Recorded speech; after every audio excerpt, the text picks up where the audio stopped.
Hello and welcome back to Small Couch Reviews. It's your boy Sam. It's your boy Jovi. And this is where we talk about all things in pop culture and media from the comfort of a very small couch. Very, very small couch. Right. Alright, so today what we are going to talk about is The Haunting of Hill House, a Netflix anthology series. Now, I do realize that The Haunting of Bly Manor, which is the second Haunting of series, recently came out. Actually, I think it came out today. Whenever you're watching. It came out October 9th, whenever you're watching this. Yeah. I was told about this show. I saw the hype, but I hadn't watched the first season. So I went back and I watched it. And I immediately had to get on camera to talk about this, because this show... It was A1. Is it a show? Is it a documentary? Or is it? Sure. So let me start by saying this. It's an anthology horror series. Mm-hmm. It's like a mini-series, 10 episodes long. Brought to us from the mind of Mike Flanagan. Mm-hmm. He is a writer-director who brought us... he's kind of underrated. He brought us... I don't know if you've seen the movie Hush, but it's a movie about a woman trapped in a cabin, and she's a mute. She's a deaf mute. I have seen that. Yeah, I actually have seen that. Yep. I didn't even... Why did I not remember the title? Yeah, it was pretty good. Very straightforward movie. Yeah. He also brought us the sequel to The Shining, Doctor Sleep, which I didn't really like The Shining, but that movie I thought it was great. I love The Shining, so I guess I have to watch Doctor Sleep. And then he also brought us Oculus, another horror movie. So he's really good in the world of horror. And this was no exception. This show was fantastic. So I want to talk about three things. Okay. Because when I talk about movies or like mini-series like these, there are three things I think that if you nail these, you're good. The plot, the acting, and the visuals. For the cinematography. Cinematography, yes. Okay. Cinematography, let me get that out the way. I don't know I don't know if he actually... I don't think he used like 4K cameras, but... Every episode looks like it easily cost like millions of dollars. It is a beautiful show. That's really Seriously, you could pause some scenes, take a screenshot, and just create a wallpaper out of it. Like, and it's not even it's not like it doesn't have like huge set pieces or anything. It's not like an action movie, but it's just the color scale, everything in it it looks very, very expensive to make. Okay. And this is just the shots, not even the special effects like with the horror elements, like ghosts or anything like that. I'm simply speaking about just the shots of people in rooms and then around their environments. It's beautiful. Right. So, off jump, the cinematography, I'll give that a check. Alright, so the plot. Let me talk about that. And the plot, actually, I like to talk about two things. It's not just the story, so it's the story and pacing. Because I think you can have a great story. And then it just be horrible. Either drawn out or too quick. Exactly. You got it, man. So, like I said, it's an anthology series, right? Meaning that this one season has a beginning and an end. And then the next season, Haunting of Bly Manor, may bring back some of the same actors, but they're playing different characters, right? So, with Haunting of Hill House, the story is about these 6 children and their father and their mother, I'm sorry. I think it's 6 of them too. I'm sorry, I think it's 5 of them. Sorry, but so the story takes place. When they're children, they move into this house called a Hill House. And I'm not going to give away too many spoilers, but it's a haunted house. Okay. And the show shows how their experiences as children kind of shape what they are as adults. So they go through some crazy stuff in this house when they're kids, right? And as adults, you kind of see what goes on. Like, for instance, one of them actually is he becomes a drug addict. Okay. Another one, because it's very hard for her to connect to people. Another one, it's actually like she physically can't really connect with people. Like, physically can't touch them because, I don't want to give too much away. But the main the oldest son, who the first episode deals with him. And he actually kind of rejects everything that happened in that house. He believes it was just, the imagination of children. Nothing really happened. Nothing is going on. Okay. And it's great to see. A reason I like this show, they spend each episode showing us one of the children and what they went through in the house. For like so it's 10 episodes. The first 5 episodes deals with each one of the children, right? That's really cool.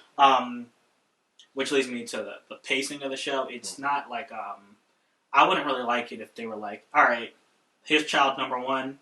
Here's what happened to him. Here's how he is now. The next episode was like, here's child number 2. Here's what happened to him. Here's how he is now. Mm-hmm. The story is interwoven. So when we're going through this first episode with the oldest son, we see he runs into like his little brother doing something that you don't really understand what's going on there. And then when it gets to his episode, you see it from his perspective, and you see what's happening there. You see why he's doing what he's doing. So this is all the second season or all the first season? This is the first. This is the first one. Haunting of Hill House is what it's called. Okay. Right. So yeah, you go through each episode dealing with each one of the children, and you're starting to see that their experiences as children are coming back to them. Like, the house is essentially calling out to them, and they all reunite and get back together to deal with the situation that's come up. Specifically dealing with one of their siblings. And I really don't want to give too much away about what happens to each sibling, just know... I have a good idea. Yeah, just know that the plot and the pacing is really, really good. Awesome. The cast, by the way, it's an ensemble cast. Mm-hmm. So as you might have guessed, meaning each one of them gets their time to shine, and all of them are really fantastic. I don't think there's anyone who's like an A-list actor or actress in this ensemble, but every single one of them gives an amazing performance, man. Like I said, even the child actors, like I believe that when they see these things, like, I mean, I am scared for them, right? And then as adults, when you see what's going on in their lives, they really do a good job of selling it. One other thing I do really want to mention about this show, the fear factor. Mm.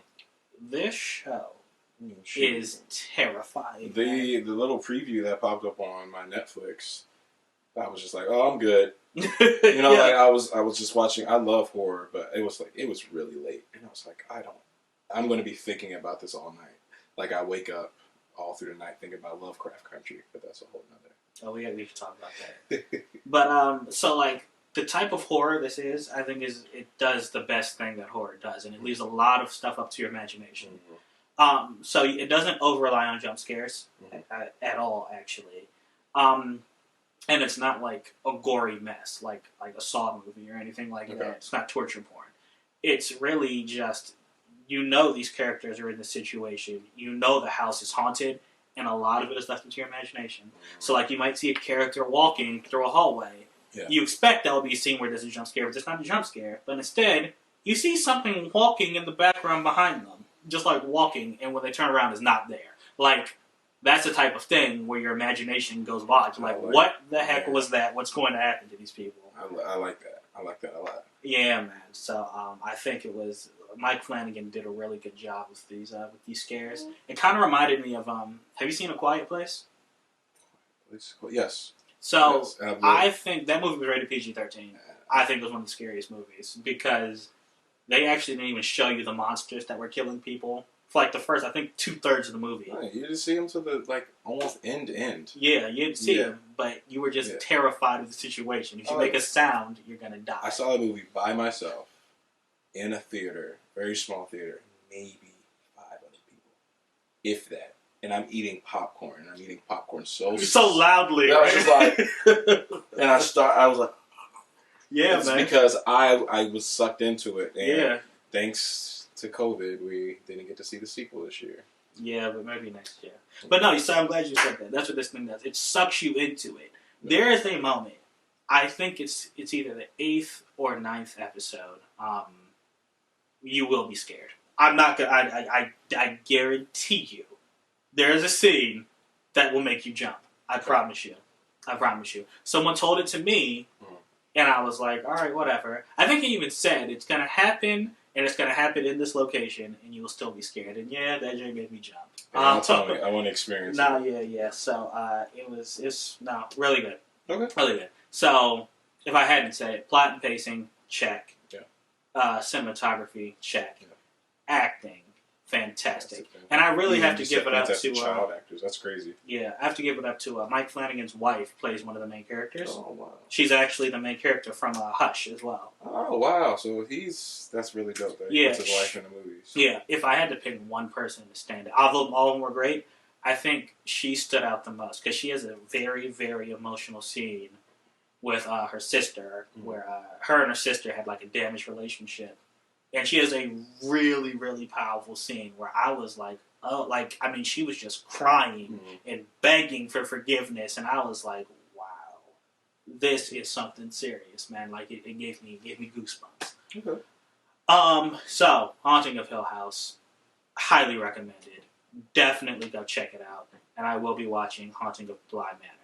I watched Haunting of Hill House in about a day and a half.